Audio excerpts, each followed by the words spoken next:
Hey, I'm Marcus. And I'm Nick. We are working class nerds. Cue the intro.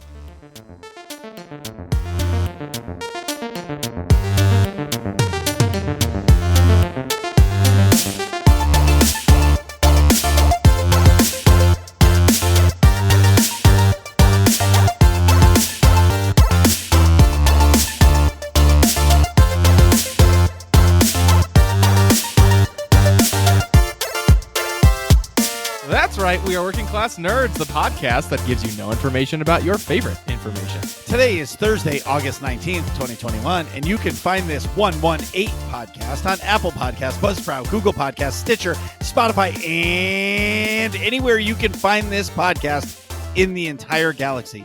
And now in the multiverse. You can watch me terribly fail at video games at twitch.tv/MarcusB814. You can see me play video games Monday nights at twitch.tv/NickVern51. And you can find the both of us in our Discord. You want our Discord? Go to our Twitch. Click the Discord link. Come to the Discord. And you can find us on Twitter. I am at MarcusB814. And I am at Nick Vern. That's NickVern. And this week's episode, we're talking with fellow streamer Declan Ravelli. Hello, how you doing? Thank you for having me. Declan streams Star Wars The Old Republic and scary games, and he's scared Marcus with his clips a few times, which always gives him bonus points. So, welcome to the show, Declan, and what have you been up to? Yeah, thank you. You know, the second I get scared in one of those games, it gets clipped and sent straight to your Discord before I even have recovered. You've seen it before I've rewatched it or anything like that.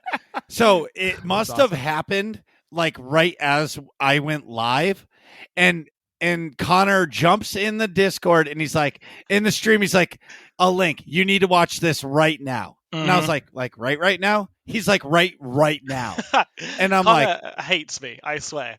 Anything to try and embarrass me. Yeah, so anyway, so I put it on and it was like this scary game and it was the hotel one. Yeah, the hotel. Yeah. What's the name of that game? At Dead of Night. Dead of Night. It's really good if you like horror games. It's horrible. It's such it's kind of jump scare, but it's so tension building the entire time. It's disgusting, to be honest. Yeah. Sidebar? No sidebar. I'm just thinking about, and his character looks through the porthole, in all the of a sudden hotel this dude door. Fucking comes straight up vertically in front of it.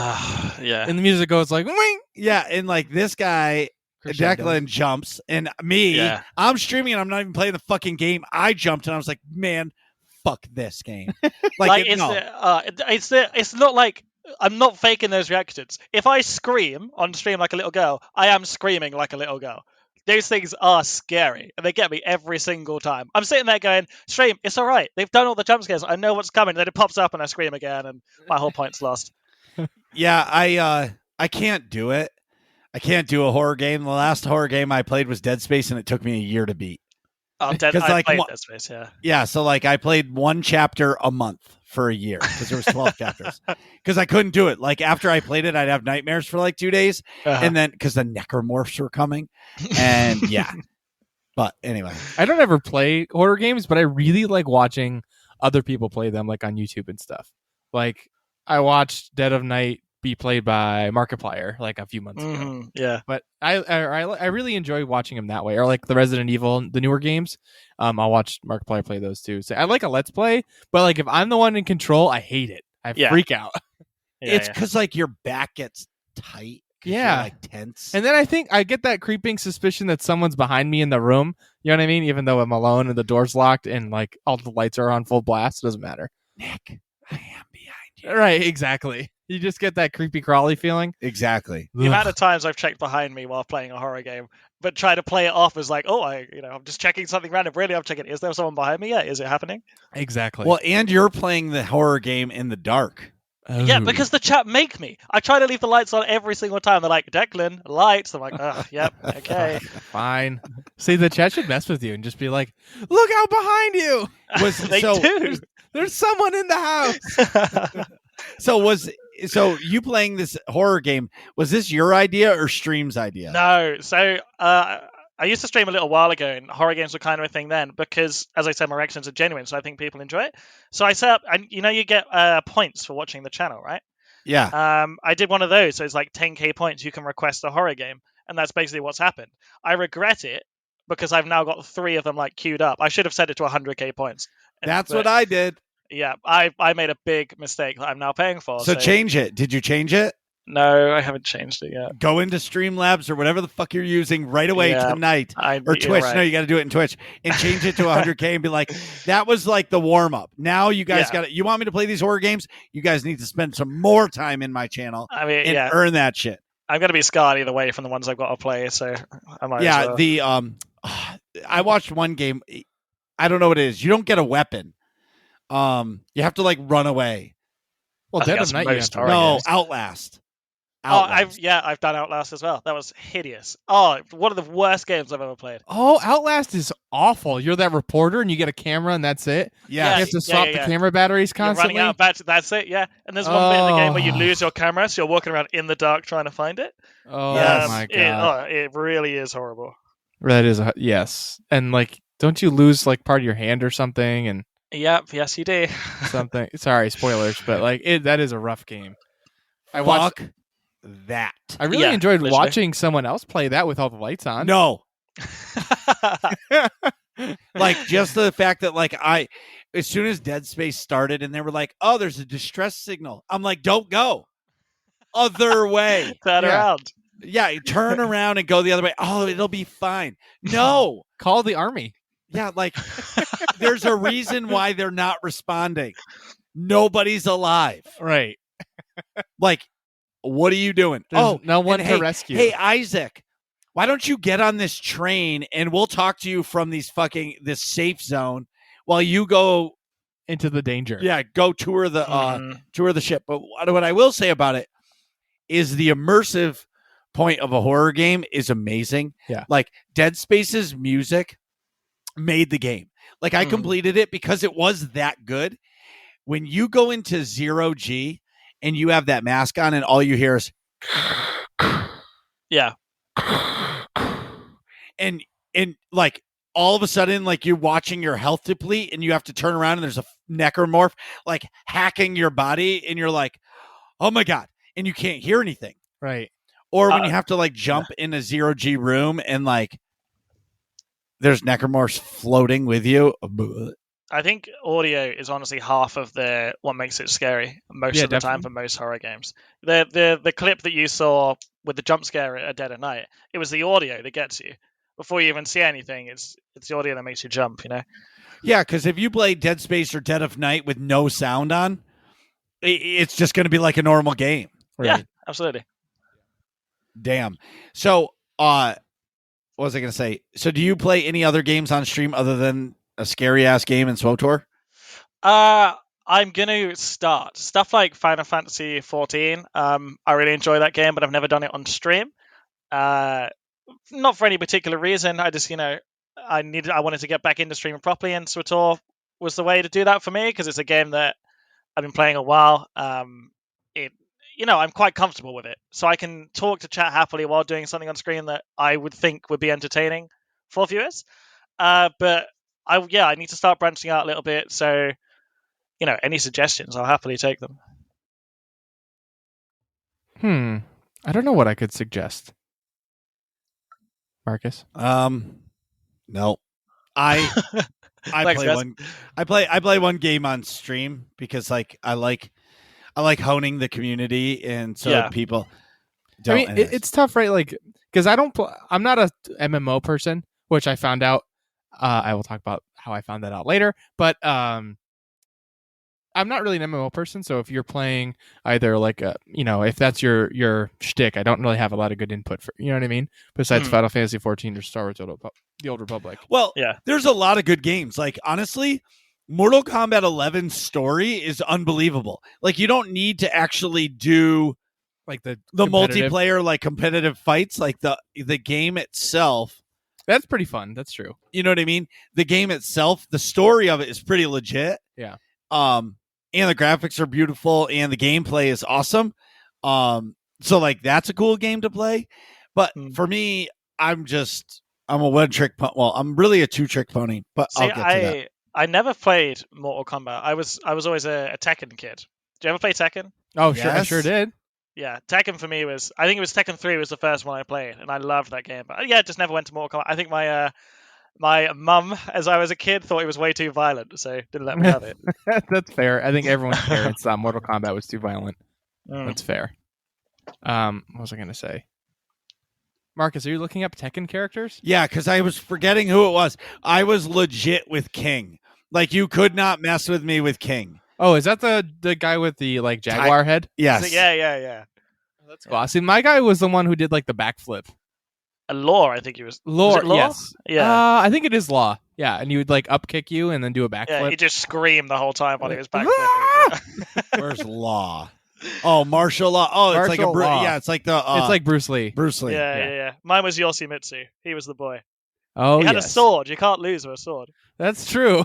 Wait, wasn't there a guy? Am I thinking of Tekken where like he would like break dance the whole time? That would have been one of the later games. Yes. Yep.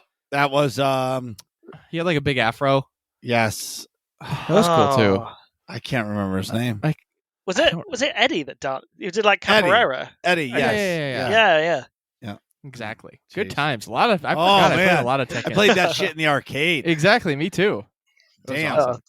So, Marcus, how's it going and what have you been up to? Whoa. You got a lot going on? Yeah. All right.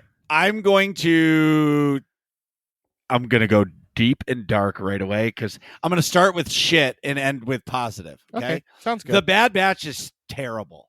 Oh yeah. Come I on. Oh, finished no. like listen, I watched the season finale. There's not like Nothing happened. nothing happened. And all that they did was tease that the mountain is actually it's legend, so it's not canon.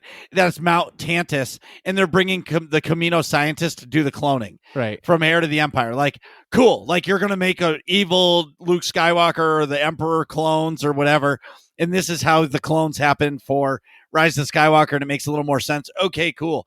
There's been no extra character development. The only like the season finale felt like a normal episode. Didn't Right. feel like a season finale. Like, Yeah.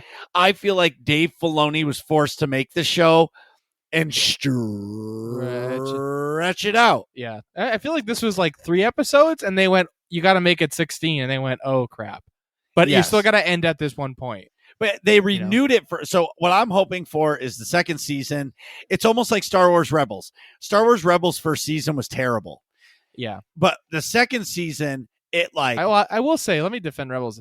Rebels' first season is a lot better than Bad Batch's first season. correct. Yes, There's no, there's no doubt of that. Yeah, at least there's character development in the first season of Rebels. I think the pacing's really slow, but there's like stuff happens that Yes, is impactful for the future. okay. That's a great point. And they have the Inquisitors, which is freaking cool. Yeah, and you're adding cool stuff into canon and right. blah, blah, But like blah. nothing. The only positive thing about the Bad Batch for me was you got to see the destruction of Camino. Yeah. And you hate the admiral or the general just as much as you like you hate Tarkin. Mm-hmm. But like other than that, I will whatever. I was I just gonna haven't say. seen Bad Batch. I've watched all the Clone Wars, I've watched all Rebels and stuff like that, and I heard Bad Batch was coming out, and I just never got around to watching it. But is it really not worth a watch?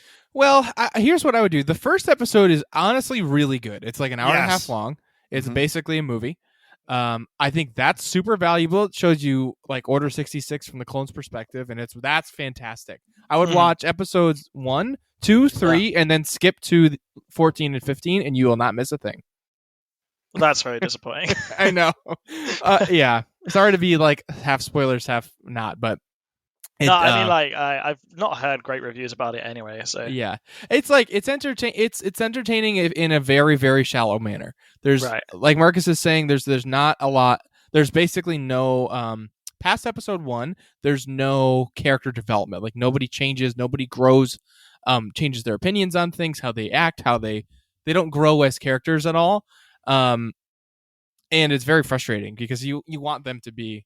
You want it to be like The Mandalorian or Loki or WandaVision, and it is not. Or something, or It even is. Clone Wars. You know what Yeah. it is? Something. It's Yeah. the it's 60. No, 16. it's 14 episodes. It's a 16 episode season. Yeah. but it's 14 filler episodes for the Clone Wars. which is unfortunate. But I mean, would tell you to watch, like Nick said, the first 3 episodes and then watch the last episode, and you will have missed nothing.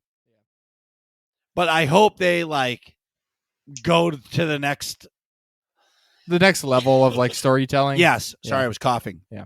But anyway, so I finished The Bad Batch. I'm giving it a 4 out of 10. Minus the first episode. The first episode is a 10 out of 10. First episode's I think that's what colors this as so profoundly disappointing, because the first episode's so good. There's tons of emotion and it makes you really care, and then it completely falls off a cliff the rest of not, it tapers off. 2 and 3 are still good, and then it falls off a cliff. Omega could have not been in the show in the first episode and left Omega out, and they could have just done an hour and a half long show. One show, 1 hour and done, and everybody would have been thrilled. Yeah, Special event. Right. Anyways, so back to me. So I did get a new webcam. I bought the Elgato face cam.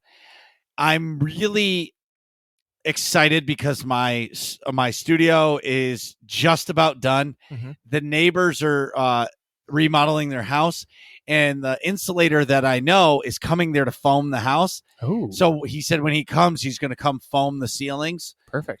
So it's soundproof. Once everything else is done in the room, I just got to put a carpet in. I'm going to build a desk. Well, it's really just going to be a platform so I can set it up. And then I have my own studio. It'll be my space, and I will be able to hook up the new camera, and the stream can actually quality can grow. I'm not dealing with this kabuki-ness that I deal with every day. Anyways, Destiny or SWTOR, Nick? Well, SWTOR, because we're going to talk more SWTOR later. Okay, so in SWTOR stuff, our Tuesday, Wednesday raid team is where I'm getting so close, and we're getting so close to the full nightmare clear. On Wednesday, we got Kefis down, I want to say 5 to 7 times. Down, actually saw the boss and actually got to prog the actual boss. Yeah. And it's starting to be real for me that I'm going to actually earn this kill, because I've been working to get a full nightmare clear for so fucking long. Yeah. And I'm so tired of losing. Yeah. You know what I mean? Yeah.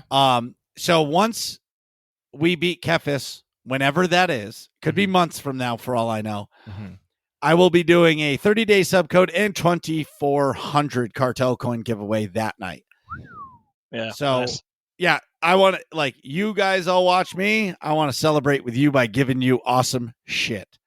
Something I do want to say, I've made a conscious decision about the new expansion coming out for SWTOR. Okay. And I want everybody to hear it, because I've been pretty negative towards it.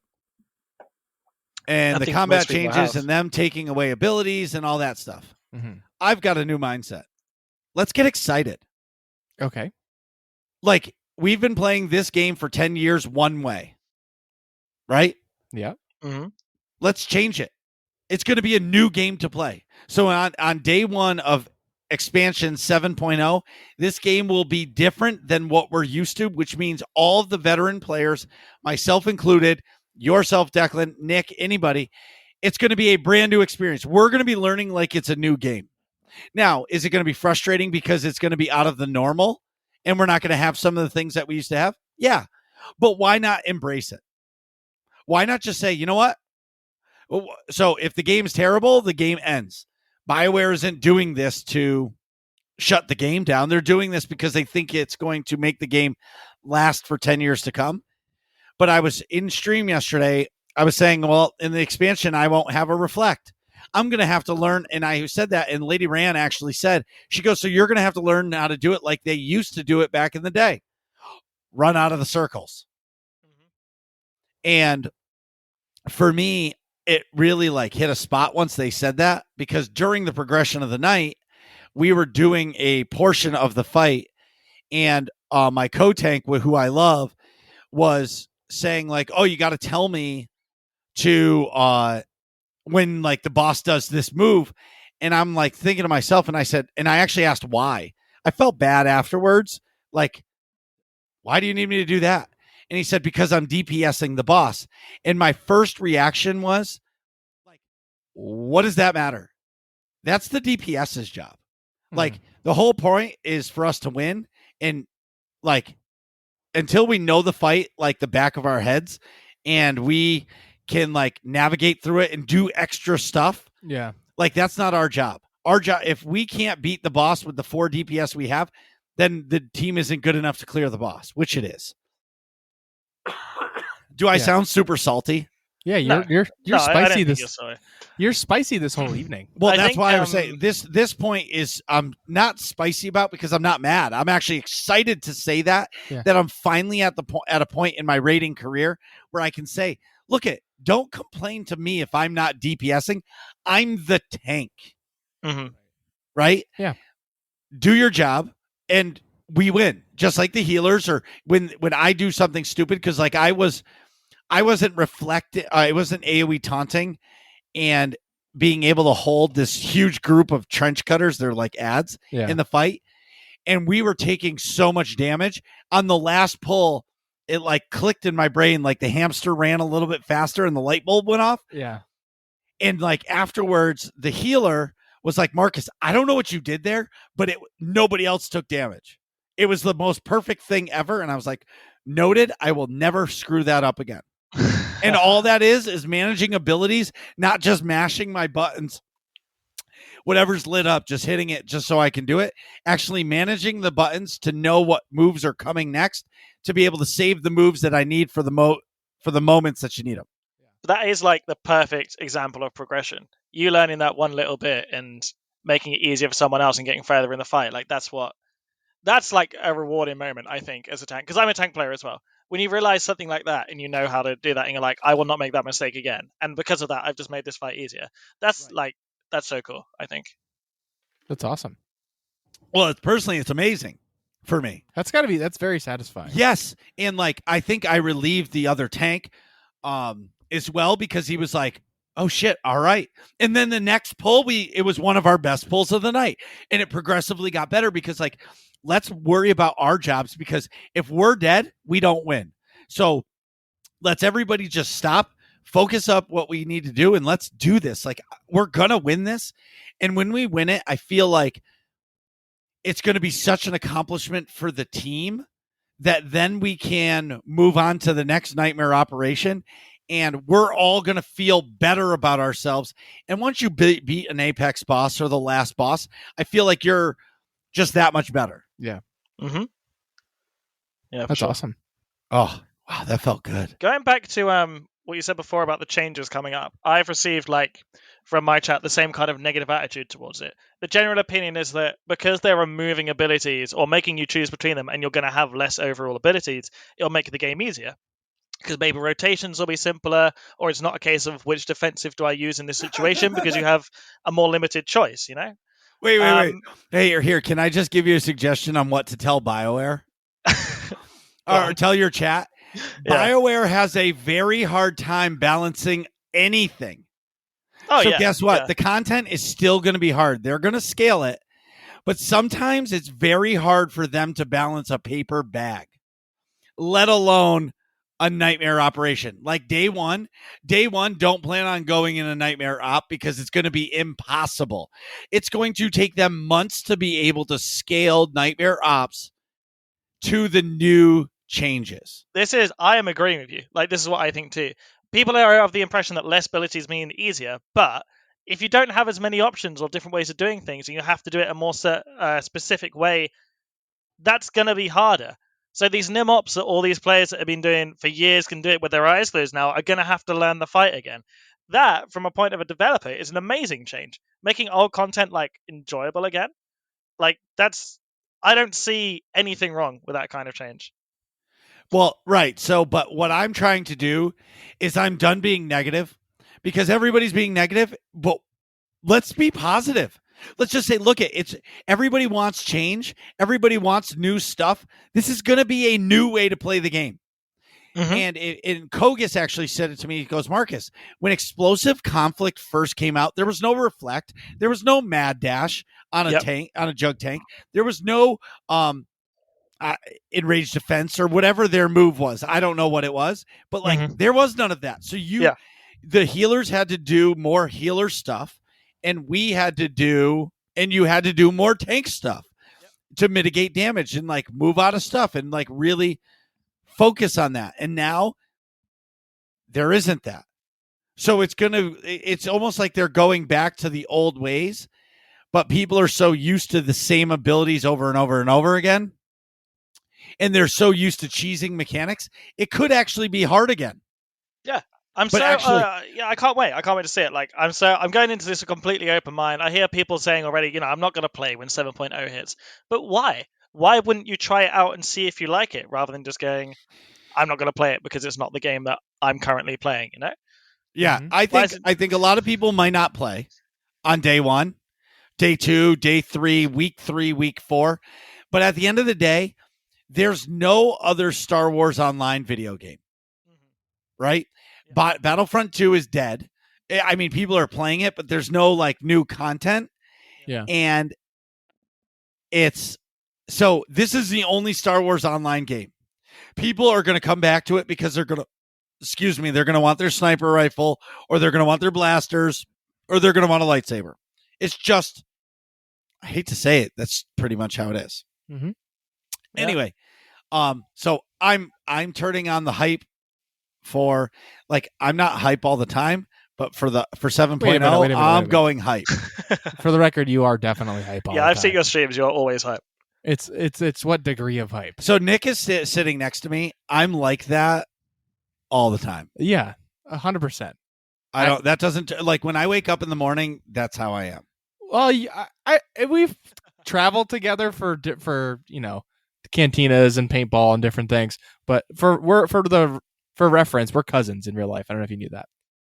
I didn't know that. No. Yes, and I used to live like 10 minutes away. Now I live 25, but still. And so when we record, we try to do it in person as often as we can. Yeah. But yeah, Marcus is all hype all the time. That's just Marcus always. Well, there we go, Marcus. You can't disagree. Nope. So Nick, can I ask you a question? Of course.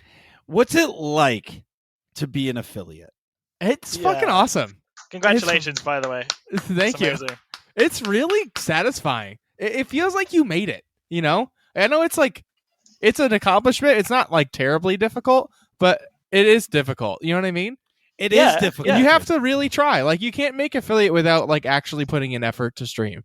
That's correct. You can't stream 1 day a week and make affiliate. Yeah, you have to push for it and like promote a little bit and like promote a lot of it. Yeah. There's people that it takes months to get affiliate. Yeah. I was going to say, some people are sitting there with 0 or 1 viewers, literally months. And you've done it. How long have you been streaming for?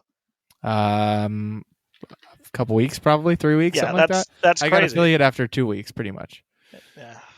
Yeah, you've done amazing, to be honest. It is amazing, but it's all thanks to the nerds community that's already set up. I mean, we have a big viewing for the podcast here, obviously, and then Marcus's stream has a giant following, so I'm sort of riding some coattails with those two things. But still, you have to stream a little bit. So that's a giant leg up. That's a big chunk of why I was really motivated to start streaming, because I have these resources to like at least get it off the ground and get to affiliate. And now what I do from here is up to me, but to waste those resources would be stupid, What have you been playing? Sorry, what? I'm curious. Okay. So a few different things. So I started off just playing. So I did a few test streams to just like see how that would go and test my setup and things like that, where I was just playing Call of Duty multiplayer. You did like 7 test streams until we finally were like, enough of the test. Step up your shit and just do a real stream. Yeah, it's not a test anymore. Well, I'm a research guy. I like lots of trials. Okay, but I was just getting the feel for things, right? Yeah. I guess at some point it was like a test for me personally, not for the equipment and things. But yeah. So then once that started, I'm like, okay, through the test streams, I realized I shouldn't play like I was playing Call of Duty multiplayer or Warzone, and that's fine. But I feel like for content people are viewing it's not what I want to be streaming. You didn't stream Warzone. You were just streaming the Call of Duty multiplayer. Yeah. And it was like, okay, run, dead. Run. Okay, run, kill 2, dead. Right. And just restart and restart and restart and restart. Where And it's not very engaging for the viewers. When you were know? doing Warzone, it was actually intriguing because like the pressure's on. Right. If you're dead, you lose. Right. But like the cloud, the smog is coming in. Oh, right. You know what I mean? Yeah, it's yeah. closing in. Why the fuck are you looking behind you when I said the smog is coming? Because in? you looked behind me, and then Yeah. we were talking about horror games, and I got It's a horror game thing. got him. But yeah, horror games. Oh my god, don't turn around. Yeah, and I got my back to the door, which is just terrible. Yeah, Marcus. Rule 1: Dwight says never have your back to the door. Exactly. Anyway, I screwed up in this podcast arrangement. All right, so what I'm saying is, like, I feel like Warzone is intriguing. Yeah. But I do know what you mean, that like you wouldn't have known that is not the game you want to stream until you streamed it. Right. Yeah. Because I feel like if you're a crazy personality and almost like a celebrity, like people will watch just for you, and whatever streaming is almost irrelevant. It's like background noise for you to be, you know what I mean? And like if someone famous or something like that is playing Call of Duty multiplayer, or to a lesser degree Warzone, but it's kind of the same vibe. Like that only works if you have a big audience, I feel like. Or you've been doing it since the beginning. But whereas for me, I'm like, okay, A, this isn't a game type that I want to play for hours and hours and hours on end.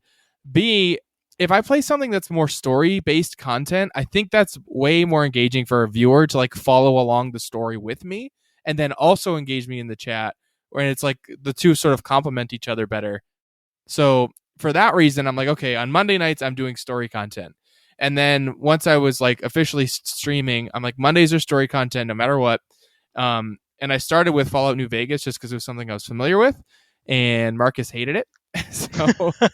So I hit affiliate, and then right before I hit affiliate, Marcus was like on the podcast, like, you know what? Last week, you're like, I'm buying. Oh, I didn't even say anything. No, you didn't say anything. You just did it while on stream, and I saw your screen. He just bought me Horizon Zero Dawn. So the story is he plays. Have you ever played the Fallout games? I played Fallout 4. Okay, it's the worst game ever. Mm-mm. The VAT system. Fallout 4, your weapons don't degrade like in Vegas. I haven't gone there yet. Okay. I don't care about the degrading part. That's another shit part of the game. But like, okay, the whole VAT system, you click 3 bullets and it's all hitting their head, and you shoot them in the head 3 times and they're not dead. Yeah, dumb. That's not how it works. And so I don't enjoy that. And like, it's on Nick's stream nights, I want to be there for him. So the first night I was watching him play New Vegas, and I'm like, oh my God, this is so dumb. I can't watch this. I can't watch this. This is like so dumb. I need to fix this. And then we were talking on the podcast about the game he was playing. And he's like, oh, I've been thinking about playing maybe something else, blah, blah, blah. Horizon Zero Dawn came up, and I told him about it, sent him the trailer. You can get it on your computer through Steam. And he's like, yeah, apartment life. I don't really have $50 right now. So what I did, I signed into Steam while we were recording the podcast, and I bought it for him. He watched it, and he's like, well, it looks like I'm playing Horizon Zero Dawn. Goodbye, Fallout New Vegas. Yeah. So that's my actual stream night games. But then, and that fucking game is beautiful. It is. I'm so happy about that. It is so legit. Like robot dogs coming at you, and all you got is a bow and arrow. Like you have to roll out of the way, or you're getting mauled over like you're in a Mexican rodeo. Wait a minute, bullfighting? You mean? Yes. Like you're a matador? Oh no, that's Spain. It's Spain, not Spain. Oops. I knew what you meant. I think they do it. I don't know. Whatever. I don't know which culture does that. Matador. I knew what you meant. Yes, that's like what you like. But anyways, I'm sorry. I'm completely sidebarring your time. Yes. So I hit affiliate, which we knew, but I'm playing Horizon Zero Dawn, and then on that's Monday nights, no matter what. Always, that's my story night, and then I'm not always free other nights of the week, so I like to do these bonus streams, and that's what I was doing when I was pushing for affiliate, and I would call them. I'll get back to that. What I've been playing is Warzone with my paintball teammates. I play. It's paintball. Called the Power Hour. Yeah, well, you got to build to that. No, the name of the paintball team is CWE Chris Ward Electric Power, because we're sponsored by an electrical company. The Power Hour. Okay, yes. okay. So when I'm playing with my teammates on the team, it's the Power Hour and the bonus streams. This podcast has gone to shit. Well, that's what always happens. But So I do bonus power hours, Tuesday or Wednesdays usually. Sometimes happens, sometimes did not. But so that's what I was doing for affiliate was story content Monday, and then I did a couple power hours in between to get the number of streams up to hit that 7 streams in a month or whatever it was. And then the hours, of course, and viewers and followers I got like super fast just from the nerds community. But I would not have got there without the nerds community. So speaking of which, my first affiliate stream was Monday this week, and we hit a level 5 hype train thanks to Marcus largely, also Fernando from Power, and Bly from Power, and Kogus. They're all donating subs and going crazy in the chat. It was awesome. Wow. It's a milestone. There was a level 5 hype train within like 25 minutes. Yeah, you have to, dude, like once you do it, it's a big deal. Yeah. Like, that's ridiculous, It was insanity. I was completely broken. I'm like, I'm playing, like, I'm literally 2 hours into Horizon Zero Dawn. I don't even know how, like, the gearing system works yet. I'm still figuring it out. I'm playing along, going through, like, basically the back end of the tutorial. And it's like, boom, 5 gifted subs. 100 bits, another 100 bits, and another 100 bits, and then a gifted sub. I'm like, oh my God. This person's following 1,000 bits. And then 1,000. It's like, oh my God. I'm like, I have no idea what's happening in the story. I'm just freaking out and saying thank you, and it was awesome. I love it. Wait a minute. I love bringing the hype into people's streams. It was amazing. Yeah, you do the same in mine every time you turn up. I love it. Like, Marcus, and then you're like, hi everyone, here's 5 gifted subs. I'm like, oh no, Marcus is going to start giving me way too much again. Well, it's... Marcus did that had that happen to him the other day on Tuesday. You didn't even talk about that. I didn't. Mark, you want to just sidebar real quick? Sidebar. So I was in, I think, most of Marcus's stream, and on Tuesday. Do you see that? Yeah, the volume's adjusting. I don't know how. Something's touching something. So I was in Marcus's stream basically the whole time, and there was an anonymous donator and gifter of subs and bit sender. It was crazy. So then, it went on, they were like, somebody said something about my dogs, and all of a sudden it was like dog donated $1. Dog donated $3. German Shepherd donated $25. Yeah.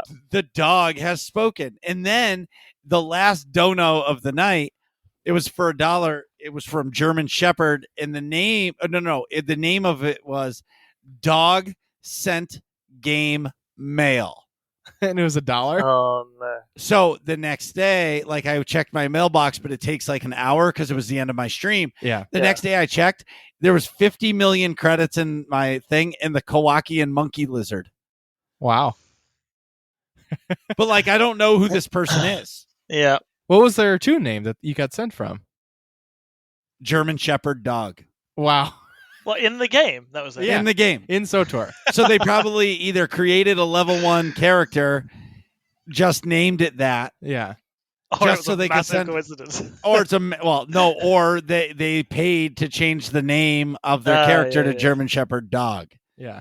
But it's amazing. It was crazy. But Nick, like, your first affiliate stream, dude, you celebrate that because it is a milestone. It is not easy to earn. There's a lot of people that don't have affiliate, and they work really hard at it, and you achieved it, and hold your head high. It's big. Yeah, 100%. It's awesome. Like, I will say, for me, the big one for you, now that you're affiliate, like, once you make a little bit of money or you want to spend a little bit of money, get sub badges. Yeah, I'm going to. Like, who cares about the emotes? You don't need emotes. Get the sub badges, because like, when people sub to your channel and they've done it for like 1 month, 3 months, 5 months, 7 months, 9 months, whatever it is, right, for the first year, you have some badges. It's a way for you to remember who's been around. Yeah. I'm going to do both. I'm going to get emotes and sub badges, but probably next week sometime. But yeah, where was I? Yeah, so I'm super enjoying Horizon Zero Dawn, and it's really cool because I probably would have never ever played that game if it wasn't for streaming. I mean, even besides Marcus getting it for me, if I wasn't like looking for something like that to play, I would have never played it. And it's beautiful and really cool and engaging, and the combat's wicked awesome. So also on Tuesday, I went on the Gaming Persona podcast with Doc and Jenny. Yes. Whoa. With Dr. Gameology and Jenny, which is really cool. if you don't know, Dr. Gamology has a PhD in some sort of psychology. He did his what do you call it? Dissertation. He did PhD dissertation on how people's, something to the effect of, I might be butchering this, people's personality types affect how or predict how they play an MMO, specifically Star Wars: The Old Republic, which was really cool. And Jenny, I believe he works as a counselor and then also as a professor of people trying to be counselors. And I think that's how he met Jenny. Is she also is somewhere in the counseling or psychology world? They've been friends for a long time. Yeah. They met. Oh shit! Jenny also plays video games too, though. Yeah, I forget, but they've known each other a long time, way longer than Dr. Gamology. Right. So, but before I went on the show, they asked me to take a personality test, and I found out that, like a Myers-Briggs style or Young style, I forgot which it is, but I'm an INTJ apparently. I don't forget what that means, but You're not an introvert. See, that's what everybody said. But I got an I. So I think we talk about it on the podcast. You have to listen to it. My explanation of why I think that is actually pretty fitting.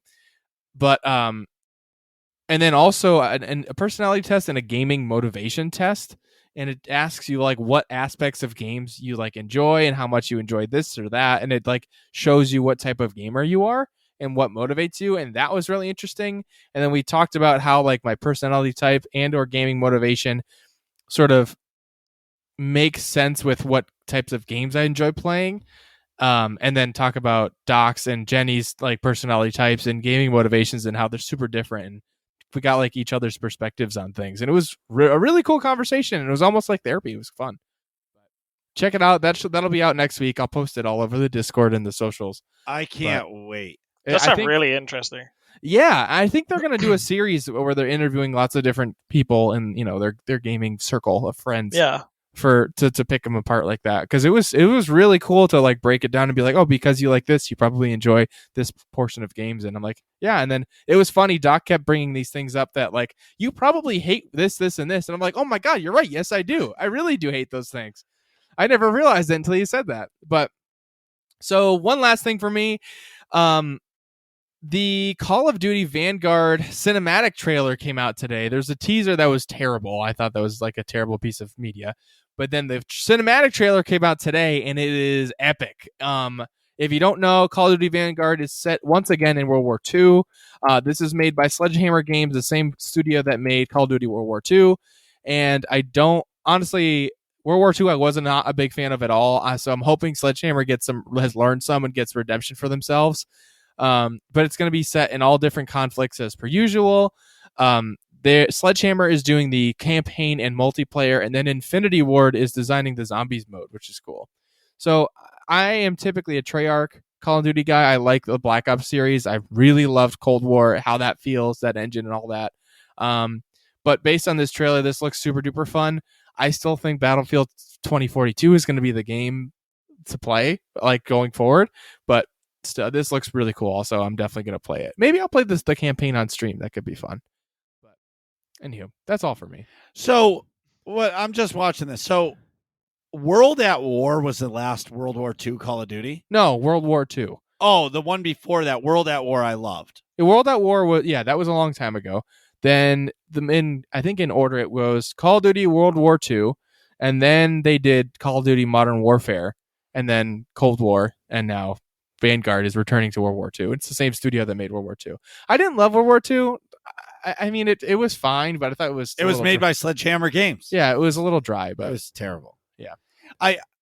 There's too many Call of Duties. Yeah. Like, honestly, you know what I think they need to do is they need a new map for Warzone. Yeah. They need to leave Verdansk or whatever it's called. Verdansk?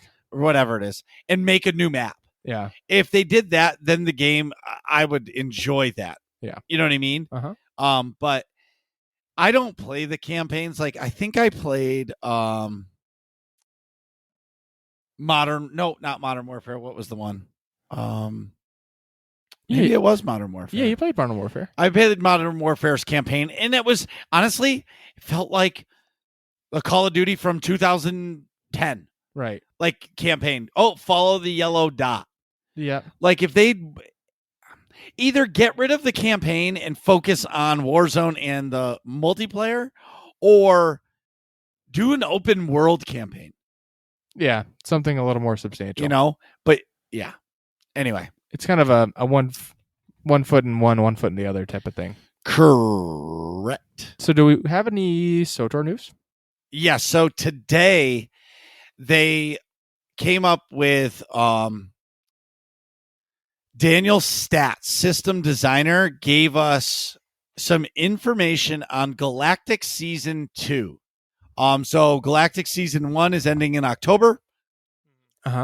Excuse me. And they wanted to take this opportunity to sit down with you and chat about some of the systemic changes we're moving towards with Galactic Seasons 2. Nick? So it says, you have all provided a ton of great feedback from our original PTS, but also throughout the first season. That feedback has helped us continue to shape and refine how Galactic Seasons looks and feels, and we would like to share that with you before the next season begins with the launch of Legacy of the Sith. So let's dive in. Wait a minute. Does that mean that no? Because the first season ends and they're going to have like a month between the next. Yeah, I'm season. sure there'll be a gap between them. Yeah. So moving priority objectives into their own tab. So with Season 2, we'll be moving the priority objectives out of the greater Conquest objectives list and putting them into their own tab within the Conquest window. This was one of the largest points of feedback provided throughout the original Galactic Seasons PTS, and we are excited to get that adjustment in for Season 2.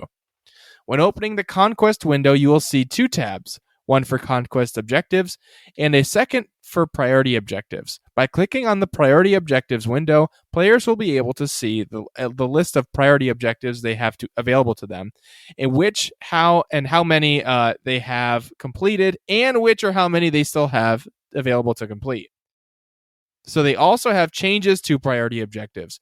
There's a daily emphasis is shifting to weekly emphasis. With Season 1, there's a strong emphasis on daily participation. This is evident in both the feel of the season as well as their Season 1 point allocation as shown below. Wow.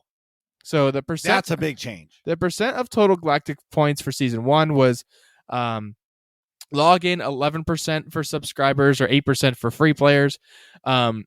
Weeklies objectives were 32% of points for subs or 33% for free players, and then daily objectives were 57% and 58%. Wow. So it's mostly daily objectives getting the points. So for Season 2, we are flipping this around to instead focus on a week-to-week emphasis. As such, Season 2 will change from 2 dailies and 2 weeklies to 1 daily and 10 weeklies. Looking back at the percent of total Galactic Season points allocation for Season 2, this is where it ends up.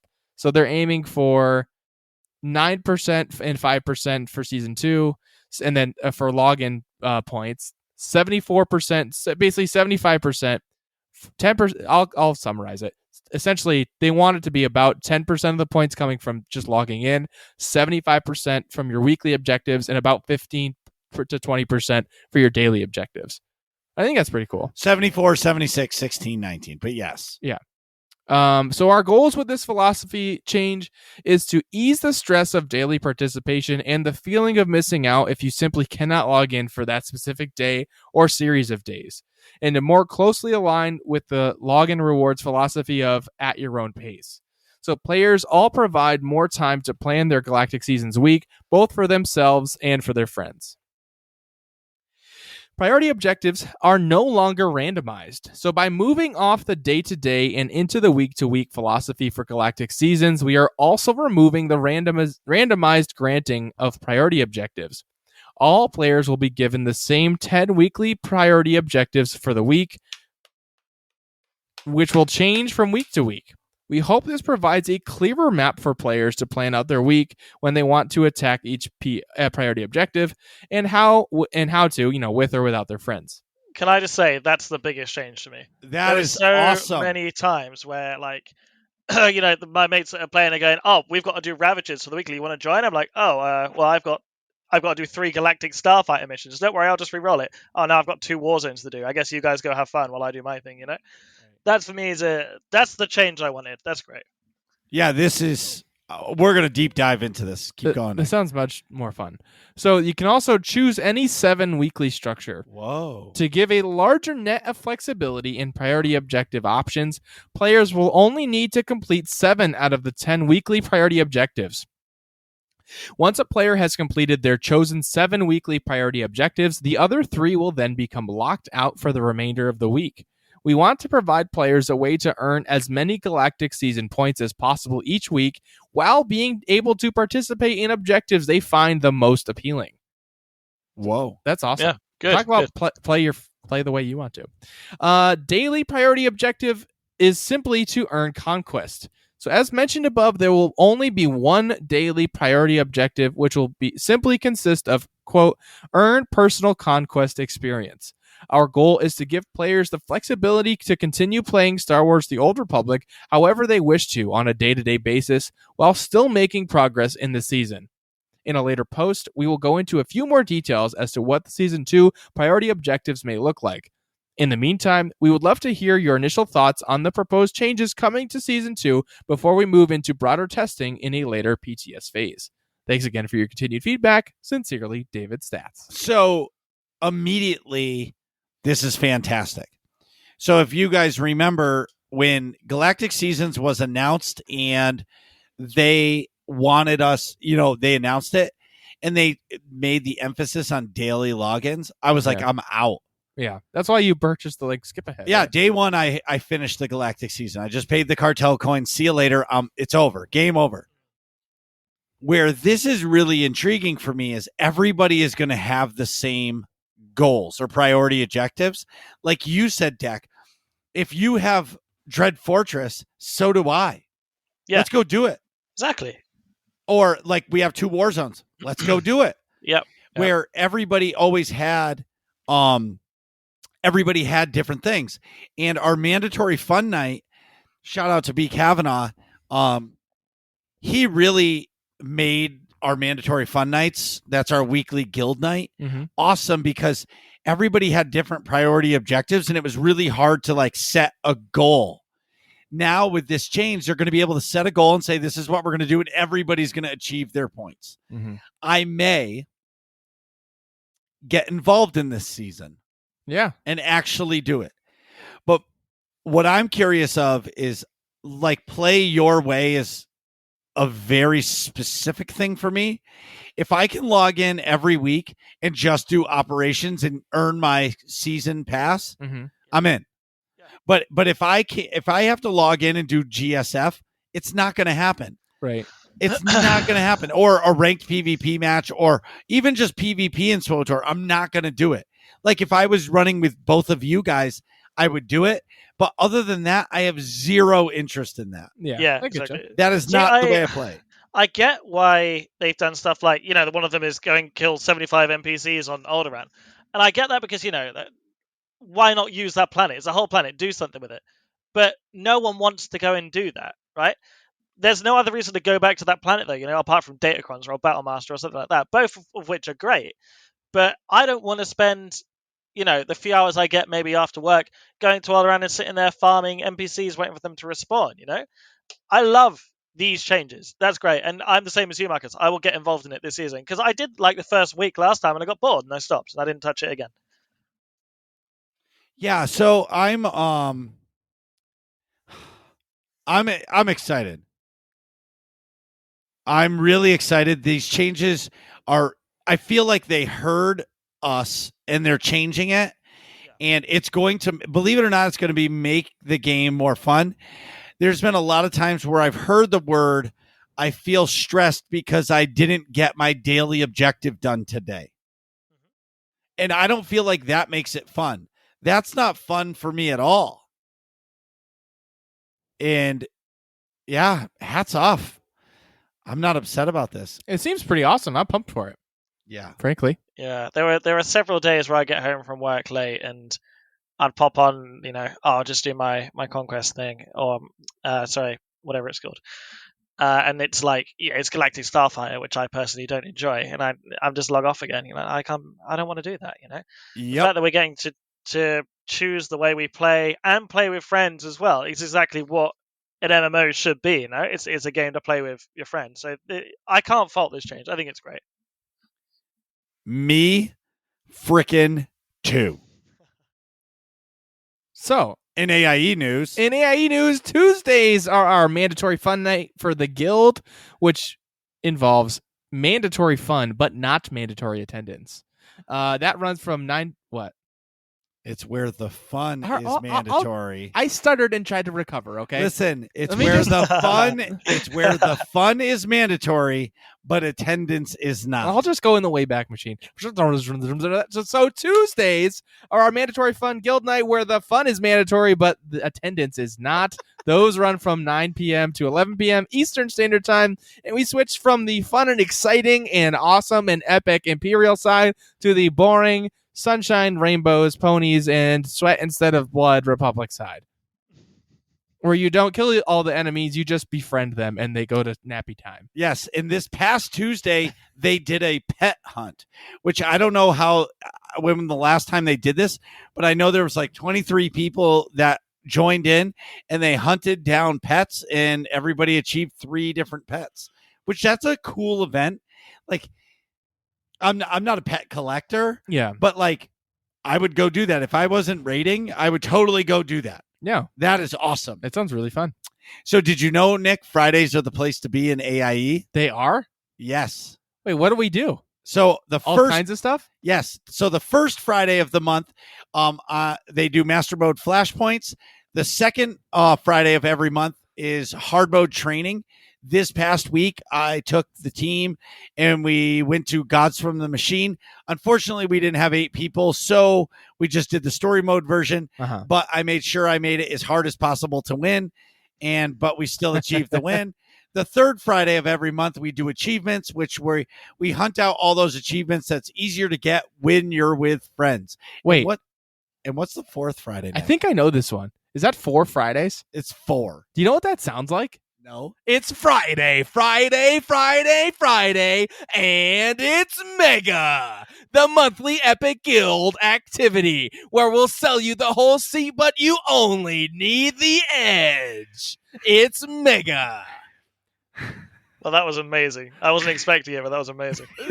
Listen. He's been doing that for like 100 episodes. It doesn't get old. I felt good about that one. I thought a YouTube video started playing on a browser somewhere or something like that. But anyways, man. So this month's Mega, which is happening in a couple weeks, I have not confirmed, but I'm really thinking Datacrons or world bosses because we haven't done that in a while, and I really want to kill some world bosses. I actually really enjoy like searching the galaxy for different world bosses, going to different ones and killing them. But if all this sounds fun to you, go to aie-guild.org. Get our Discord information at the top right-hand corner of the website. Ask for a guild invite. Whether or not you play SWTOR or any of the other MMOs or Horizon Zero Dawn and you just want to chat with Nick, whatever game you play, we would love to have you. And yes, Nick, I already see you doing the dance. We'll be right back. Jeez, Nick, hurry up. We're trying to finish this podcast. And we're back. So today we're talking all Declan Ravelli all the time. But first, Battlefield 2042. Did you guys see the trailer? Yes. Did you see the short? Okay, so have you seen the short like movie? Yes. That shit is legit. Yeah. Like, wow. Like what they're doing for this game is making me really excited. So like what I loved about Battlefield Bad Company 2, it was my style, but I like that there were servers and you would just join a server. Like you got to pick the server. It was not matchmaking.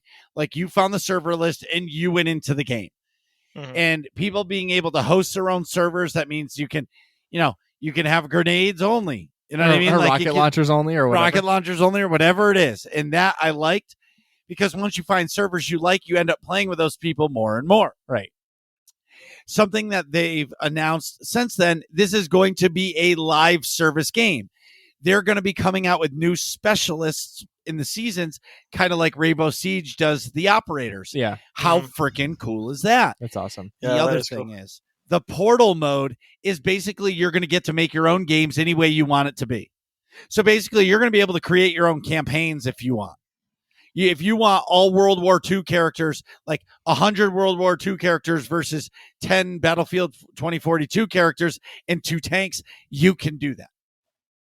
Well, that's pretty awesome. Like, it's going to be like, I feel like when the game first comes out, people are going to play all the new maps and stuff. Yeah. But after that, it's going to be all Portal mode all the time because people are just going to want to play the iconic eras and all and the stuff. maps from the iconic eras and all that stuff. So it's pretty exciting. So you guys were talking about Call of Duty earlier, so I got the big question for you. Yeah. Battlefield or Call of Duty? See, that's an easy one for me. It's Call of Duty. Yeah, me too. I think if you're just saying you're putting the two next to each other and all my friends are either going to play one or the other, I'm going to choose Call of Duty. So why choose Call of Duty? Call of Duty is an arcade shooter. Yeah. It's action-paced. You can respawn instantly, so you're never really out of the game. Where Battlefield is more like tactical in a way. It's still arcade-y, but you like move the dial just a smidge towards tactical. Yeah, like if Call of Duty is a 10 on arcade shooter, Battlefield is like a 7. Yeah. Like there's more, like it's not instant respawn. You have to be more tactical.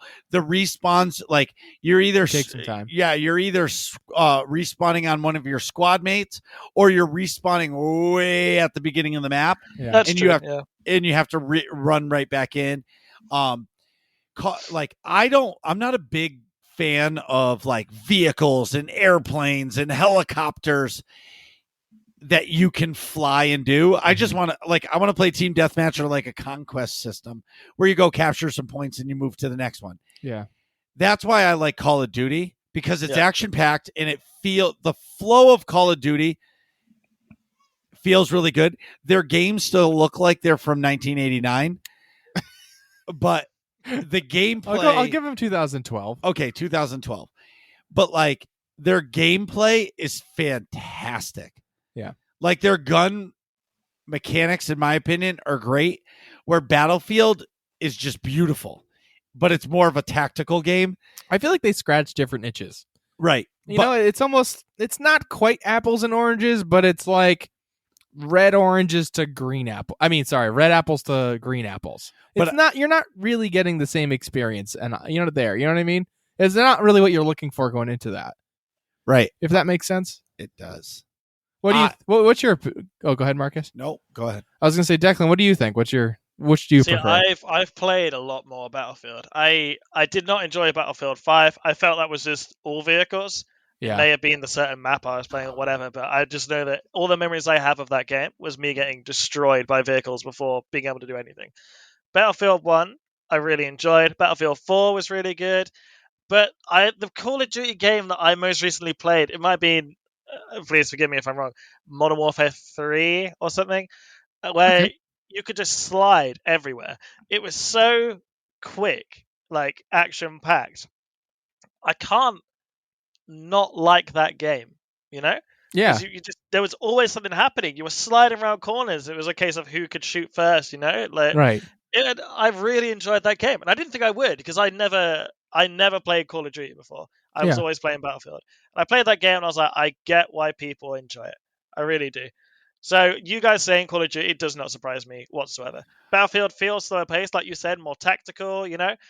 But I think Call of Duty is just more enjoyable in general. It's more approachable. You know, like it's easy to just jump into a Call of Duty game because albeit it's much simpler, it's somewhat shallow, but I think it's because it's what you're getting, it's easy to like look forward to and enjoy, and it's not over as complicated. Whereas Battlefield, like it's also enjoyable, but it's more brain power and there's more to it, you know? I think it's just it's a little different. I like Battlefield a lot too. I'm definitely going to play Battlefield 2042. I've played lots of Battlefield games. Bad Company 2. I played it probably between Bad Company 2 and Battlefield 1. I have the most hours in. But yeah. The thing about Battlefield 1 is nobody's ever gone to that era. That's why it was so popular. Like the campaign and playing the game in the trenches in like World War I, that's never been done. Yeah. So it was iconic to play that game, and it was very immersive because people wanted to be there. It wasn't overdone. Yeah, and I think that game was really well balanced. They did all the other stuff well too. The balance in that game was great. I never thought that like, oh my god, I'm getting killed only by people with this one gun or something. I thought the vehicles played a nice role, but not too much. Right. And shout out to Sage Goodwin from Uplink Podcast and now the Battlefield Show. Like listening to him and Sammy Boy talk about Battlefield 2042 now on their podcast, like it's getting me more and more excited to the point of like I might have to stream this one day a week because I'm looking forward to it so much. And they're bringing Oasis back from Battlefield Bad Company 2. That's one of my favorite maps of all time. I gotta look at which one that was. Like all time Battlefield maps, it's coming back. So for me, I'm just like, oh my God, I need to play this game. I need to play this map again because like I tried to load Battlefield Bad Company 2 and you want to go back in a Wayback Machine. Like I remember playing that game and I remember playing going, dude, this game is beautiful. And then you look at it and you're like, oh. Just go play it real quick. Just load it in and you're like, wow. I mean, honestly, it still looks pretty good. This is Bad Company 2. It doesn't look bad. Dude, it looks terrible. Well, okay, but now type in Battlefield 1 and look at the trailer on it. You're going to be like, oh my God, like you can see the sweat pouring off your forehead that's landing on your gun. That's a good point. You know what I mean? This is still blocking. And I'm a graphical whore. Yeah. You know what I mean? So like I want it at the best of the best. But anyways, I'm sorry. I didn't mean to like take over Declan's spot, but I really wanted to talk about Battlefield because I am getting really excited for it. And I do agree with what Nick said earlier, how I think this is Battlefield 2042's year. I don't think Call of Duty is going to be able to stop this train, which is Battlefield that's incoming. Yeah. So Declan. Hello. Why did you start streaming? I think I started streaming 5 or 6 years ago. And it was because a few of my mates were doing it, and I thought, oh, that sounds fun. And I tried it a few times, and I kind of did it on and off. And then I decided not to do it anymore because it wasn't for me. But then it was only a few months ago that for some reason I just really had the urge to start doing it again, and for completely different reasons and motivations. And I thought, this time it feels like I actually want to commit to it. So I think it was 2 months ago, and it was just that I kind of had this thought where like so many people watch Twitch and so many people have rough days, right?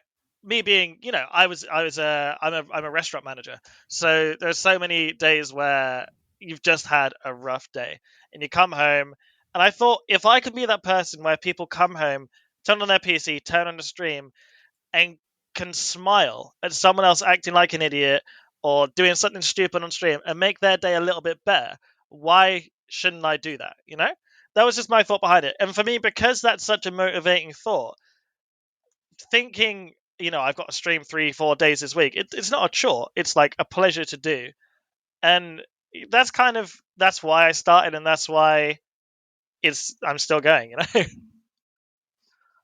Yeah. But so you've only been streaming for 2 months? I think streaming again properly, consistently. I took about a 2-year gap between the last stream I did. But yeah, I've been streaming properly for 2 months now, I think, roughly. Wow. How many of your old followers came back? I would, more than you think. I didn't used to stream SWTOR, so I think for a lot of them that it wasn't a reason to come back if it was just the game. But yeah, no, I've had a few faces pop in, and you know how nice it is to see them again. People that you used to talk to all the time, and then you just haven't spoke to for such a long time, popping and going, Declan, how are you? I haven't spoken to you in 2+ years. And you're like, oh my God, this person, I remember your name. I remember the conversations, I remember the moment you followed what I was doing, it's amazing. It's so lovely. And so it's heartwarming, I do. And so, but what's crazy is you've only been back for 2 months, and I feel like your channel has grown so much in just a short period of time. It's certainly growing much, much quicker than I thought. So I I genuinely thought I'd be lucky to get 10 viewers, right? And now I don't really know what I'm on, but there's always people there and there's always people chatting. And yeah, again, it's absolutely lovely, and I'm so thankful for all the support I get. But it's all the main thing is like, as you know, because you were there, I hit 100 subscribers recently. And Oh, again, you did? it doesn't. I Yeah, didn't know yeah. that. Nah, yes, you did, Marcus, because you came into the chat and you were like, "Here, take 5 gift subs." I was like, "Oh my, I don't know what to do with that. Thank you so much. Here, take 5 more." And I'm like, "Oh, Marcus, you're scaring me. Please, here, take another 5." And I'm like, "Oh, But I you don't hit, know but what to say." but you know? you hit 100. But I hit 100 subs. And then I cannot be more grateful. There's so many people coming in and gifting subs just because, it's just because they want to support me and the channel. And I've never had a feeling like that before of, I can't accept it. I can't accept in my head that people are giving me money and this support because they enjoy what I'm doing. I'm sitting there playing a game. It doesn't make sense to me. But, it's the people have been absolutely incredible with their support. From, my real life friends and girlfriend to people who I've never met on the internet before. Everyone's just been so nice to me. It's I keep using the word, but it is so heartwarming. I can't even describe it. I completely get it. That happened to me on Monday.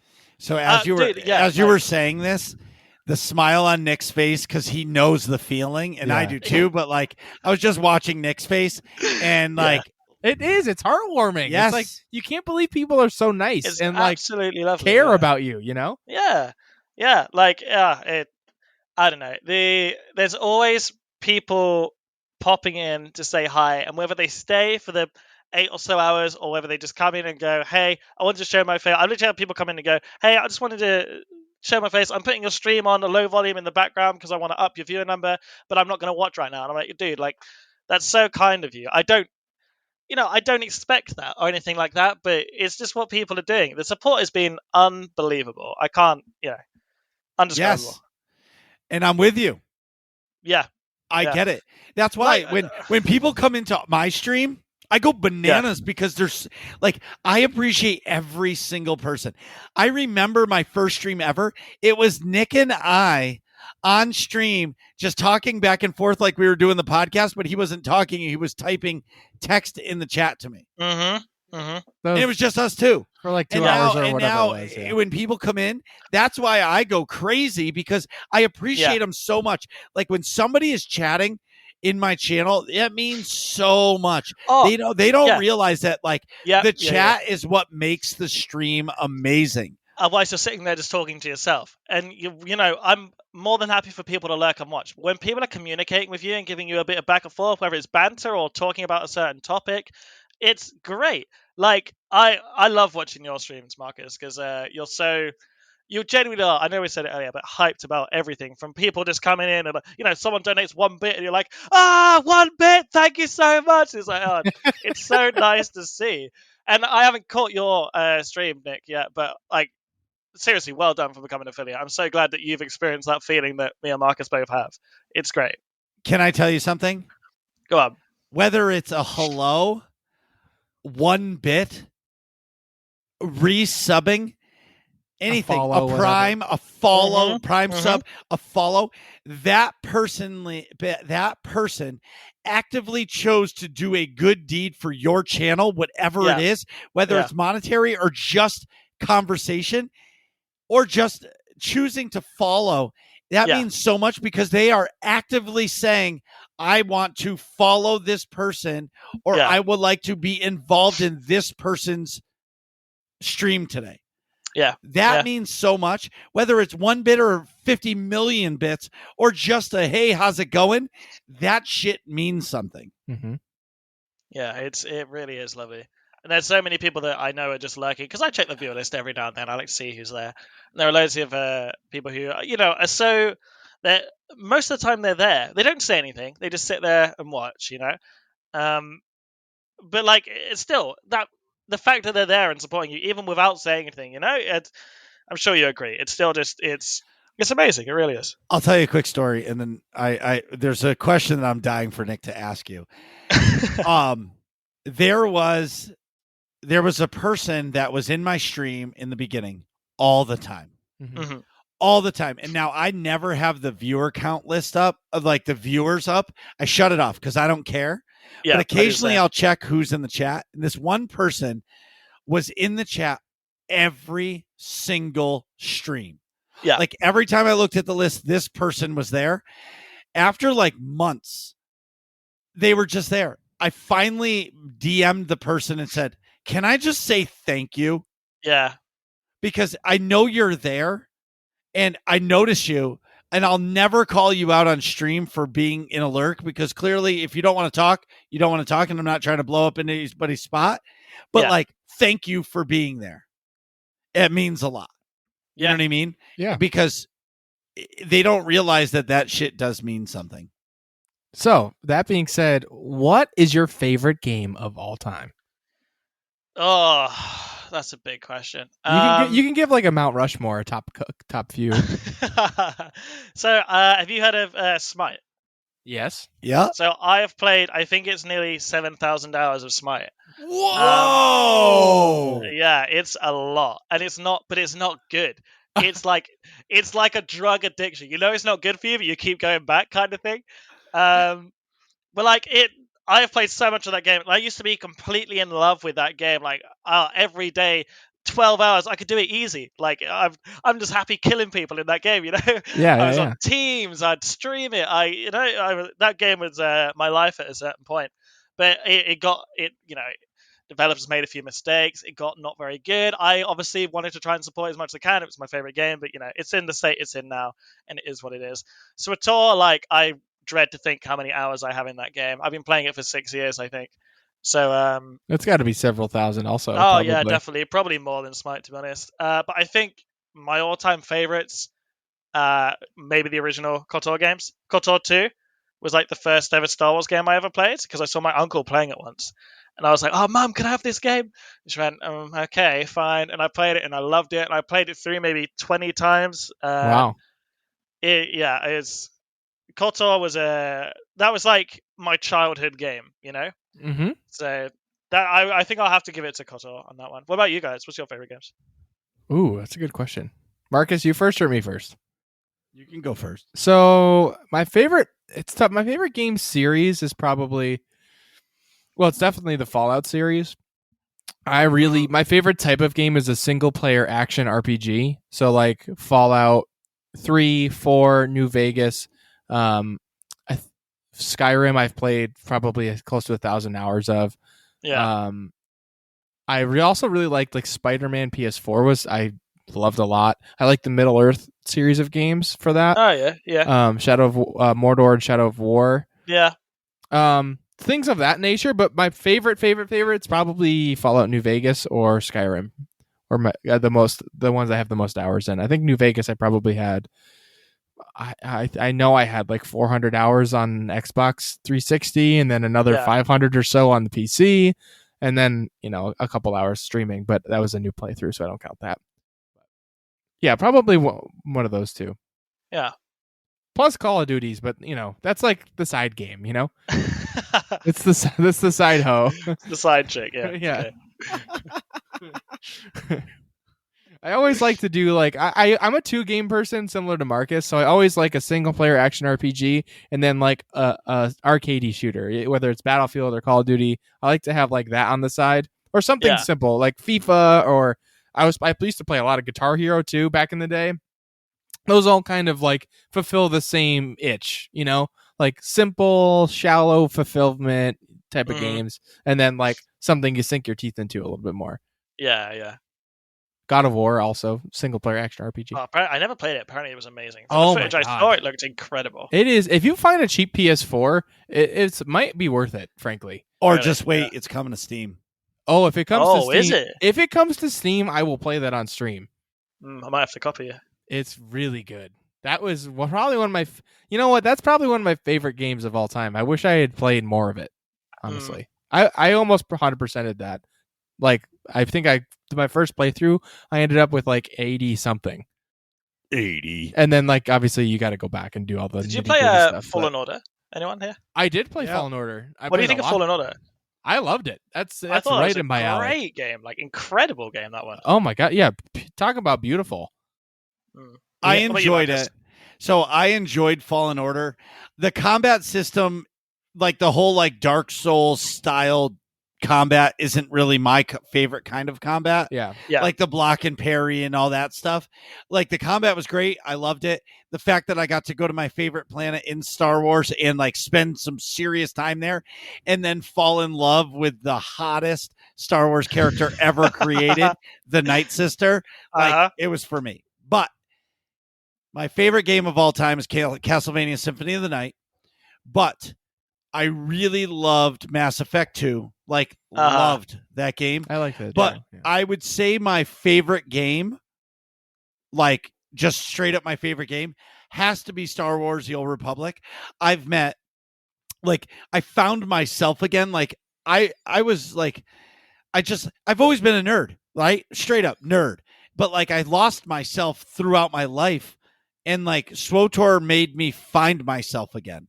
And like the guild, the people that I've met, like Declan, I found you because of SWTOR, right? Yeah, Like absolutely. so many people I've know and I've met, and like there's other people that I've never met in real life that I actually know better than my real life, like in person friends. Yeah, Right. yeah. From playing a freaking video game, Right.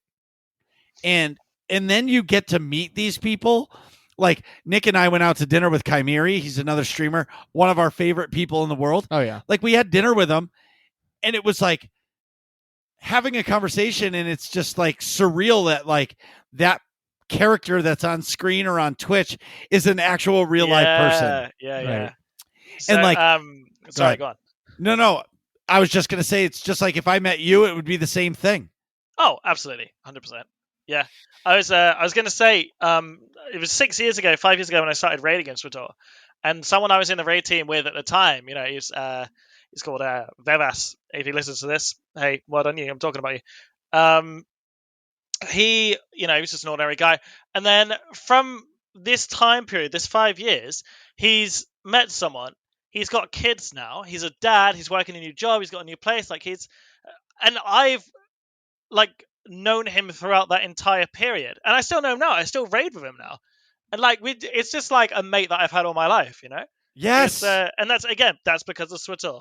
It's great. It's so good. The last New York City cantina that they had, this is pre-COVID, Dr. Gameology, who Nick was talking about, and Kogus flew into our airport, which is closest to us, then drove with us 2.5 hours to New York City. They could have just flown into New York City, but they chose to land where closer to us so that we could all ride in a car for 2.5 hours and just shoot the shit.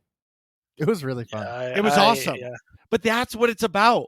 So many, I know people from our guild that were involved in friends' weddings. Mm-hmm. You know what I mean? Like I have a friend in SWTOR that if he ever asks his girl to marry him, I will be at that wedding. Yeah. Even if I'm not invited, I'm going. Yeah. It's gonna turn up. Yeah. Yeah, exactly. So Gotta bring the anyways, hype energy to the wedding. Marcus is like, I don't need a plate. I just want to dance. that's right. That's it. I don't need to. No, yeah. All I need is the dance floor. Anyways, were you always a PC gamer or did you play consoles too? My first console I ever played on. My mum was a gamer as I was growing up. She used to play the old, Tomb Raider games, stuff like that. So my first ever game console was a Sega Mega Drive, and then I did the PS1, PS2, and then I moved to Xbox, and I got really into the Halo games. So I was always playing Halo over Call of Duty. Hence why I don't understand a lot of the stuff you're talking about. You talk about Call of Duty. That's fair. But then I had an Xbox for 2-3 years, and then I heard about all these games come up on PC, and a lot of my mates were playing on PC. So I bought an Alienware laptop so I could join them. It was about £1,000. It broke very easily. It overheated. Never do it. It's terrible. But I started PC gaming that way. And yeah, I haven't looked back for a second. Nick kind of has a similar story. Yeah, Really? pretty much. I have I started off on various consoles. What was my first one? GameCube, and then well, first I had a Game Boy that was a hand-me-down. I had the gray brick, and then and then that Christmas I got the Game Boy Color, and then later I got a GameCube, PlayStation 2, Xbox 360, and then that's when I finally had online and I played like multiplayer with my friends. Then what did I get after that? PS4. Yep, PS4. And then when I had my PS4, I bought a crappy. Mine was an Asus gaming computer. Yeah, but you were laptop. You were going to college, and you were like, I need a gaming laptop. And you're like, I got to do it on a budget. So you bought one, and it had like a GTX 950 in it. I was like, dude, the card sucks. Yeah, it was a 950M. So it was it was the mobile version. Mobile version of a 950 was just terrible. Anyway. And you couldn't even play SWTOR on Potato. I could barely play SWTOR on Potato. Like if I did a raid, it would like I would get like 8 frames a second with all the explosions and stuff. So then later, I had that for a while. Then that laptop was starting to age, and I was like, you know what? I'm thinking about like life stuff. Like I need to build my credit a little bit more. And then Marcus pointed out that newegg.com has a Newegg credit card that you can get where it's 0% interest for 12 months on purchases over like $500. So I was like, oh, okay. Like I have extra spending money. I don't have like $1,500 to spend, but like I can do like $300 a month.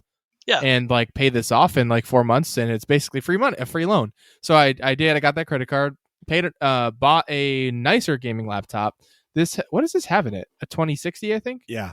A 2060 in here, which was fine, an upgrade, and I needed a new laptop anyways. And then paid it off quickly, and then fast forward like 6 months later. Yeah, it was about 6 months where you're like, I can't do the laptop. I can't do the laptop. Like I was using a laptop with multiple screens. And like the 2060, like a laptop's never gonna perform like a real PC because it's just you can't cool it good enough, and you can't fit a real graphics card in there.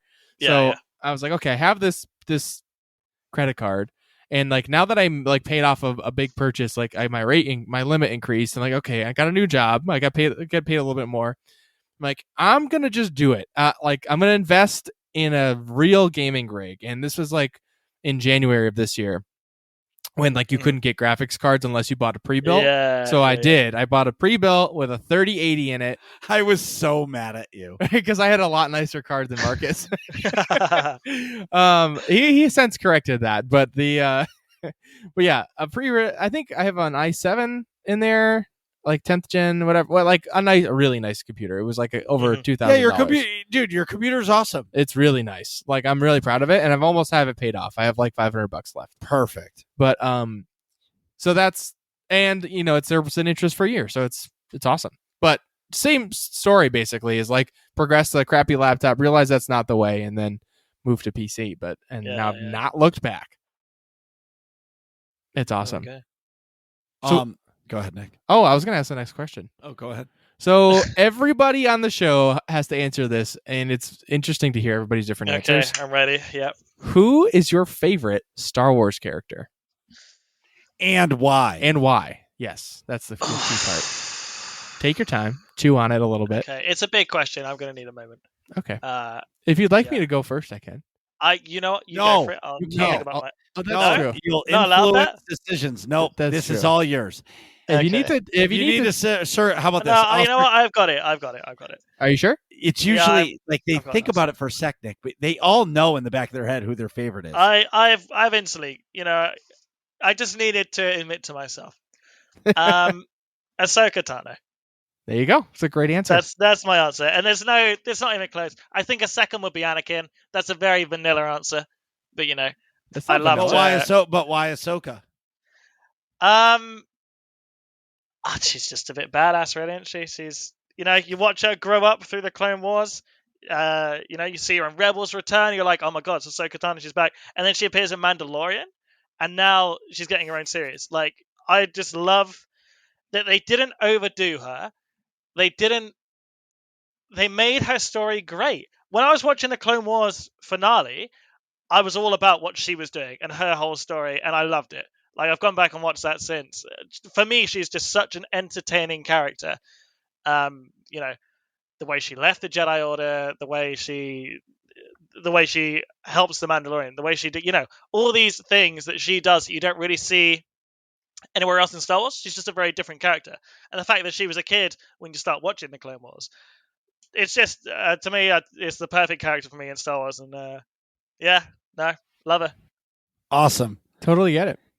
All right, so for me, I just You what? no, I just think about Ahsoka. She was the first Marauder ever in real life, and There's I probably a hidden reason why. As well. yes, That's not true. and That's not true. Asajj Ventress was in the 2D Clone Wars shorts on Cartoon Network. well, that was true. Was Which is, General Grievous but- a Marauder? No, no, because he has 4 lightsabers. He's also in. Sometimes he has 2, no? yeah, but like he's not. That's a different thing. Yeah, but did Ventress have in the 2D 2 lightsabers, or did she only have 1? nope, she had 2. Oh wow. I think she Crazy. did have 2. Yeah. So what is your favorite stream moment from since you've begun streaming? Hold on. I haven't heard your answers. I was going gonna to say we gotta share our answers. Yeah. Oh, You first or me first? you can go first. Okay, so my answer is actually from Legends. My favorite character in all of Star Wars is Darth Bane. If you're not familiar with him, Darth Bane is the Sith who instituted the Rule of 2 originally. Yes, I knew that. I did know that. Yeah. Darth Bane has an awesome trilogy of books that you can find. I haven't read any of the Star Wars books. I listened to them on Audible, and I think it's much, much better. You get all the sound effects, and you get awesome voice acting for all the characters. So Darth Bane has a trilogy on Audible. If you like audiobooks or listen to podcasts, go listen to it. It's fantastic. But the short version is the Sith used to be, like in Star Wars: The Old Republic, a giant army. There's lots and lots of Sith, and they were disorganized. They were always undermining each other, trying to kill one to get to the next, to rise up in power and things like that. Yeah. And Darth Bane said, screw all that. He kills every single one of them. He goes, I am the only Sith. I'm going to take my one apprentice. It'll be me and that apprentice, and that's it. And it's vague at this is a slight spoiler, but it's 3 books worth. But it's vague at the end of the book as to whether or not he transfers his life into his apprentice when the apprentice kills him. And I think if you've seen Rise of Skywalker, when Palpatine's referencing, I am all of the Sith, I think it's because Darth Bane is Palpatine, basically. Darth Bane has been every Sith master going down the line through all of eternity. Or at least a collection of them. Huh. Which is pretty awesome. I mean, that's a pretty far-fetched theory, but like, I just think it's pretty awesome that Darth Bane is like the original guy that started this whole Sith setup that you see through every piece of Star Wars, pretty much. Outside of the Old Republic stuff, which I think is pretty awesome. But Marcus, how about you? Marcus. What? Who's your favorite Star Wars character? Oh, hello. R2D2. So R2, it's actually a good reason. I like this. So R2D2 is my favorite character because he's the hero of the whole kabang. Every time somebody needs him, he's there for him. He doesn't need the Force. He doesn't need anything. He's just there to help people. And that's what he does. And every big moment in all of the movies, whether it's the elevator shaft in Attack of the Clones or just standing by Leia's side in Rise of Skywalker, R2 is there.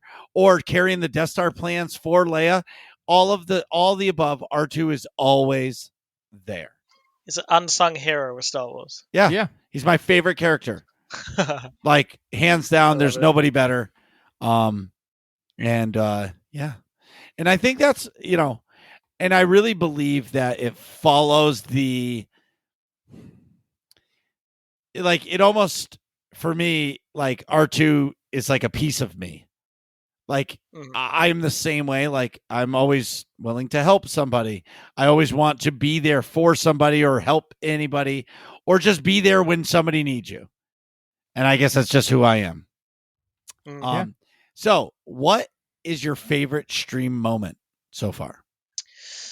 Every now and then I get a message from whoever it is at the time saying, Declan, I just want you to know I've been going through some rough times recently, and your streams helped me deal with that. And one of those, as I mentioned, I'm a restaurant manager, but it's a really quite a shitty job. I've quit now, but that's a story for another time. So it was one of those days where I had a really bad day. The owner was being particularly dickheadish on that day. And I thought I'd stream in the evening because one, I said I would, but two, I was hoping that as well as, me hopefully cheering people up, they could cheer me up in the same way. Yeah. And it just happened to be one of those days where I got one of those messages saying, hey, just so you know, I've been really struggling with life recently. And this has happened, this has happened, this has happened. It's been a really rough couple of weeks. I can't even tell you. Your streams have helped me go through that. So I just want to say a massive thank you for being you and streaming. And I cannot describe the feeling that gives me, especially because it was on one of those days like that made my week. Like I'd forgotten about everything that went wrong. They are without a doubt my favorite moments stream wise. That is so awesome. And it Yeah. is an awesome feeling because you don't know what somebody else behind the screen is going through. Yeah, exactly. And for somebody to say that, it like your heart melts because you're like, damn. Yeah, Like, how the hell did I cheer them up today? exactly. Yeah. So awesome. So, Declan, what's your favorite ice cream flavor? I don't want to give a boring answer, but I do like a good vanilla. Actually, no, I take Yes! Do you have? Well, I like vanilla, right? But do you have Magnums in America? Yes. The Standard Magnum is amazing. That's too big for me. Too big for you. Okay, Marcus is making a pun with I don't know if you have Oh, the right, same yeah, the same no, kind I- of brands. Yeah. Yeah, right. Yeah. Well, Boomba! That was great.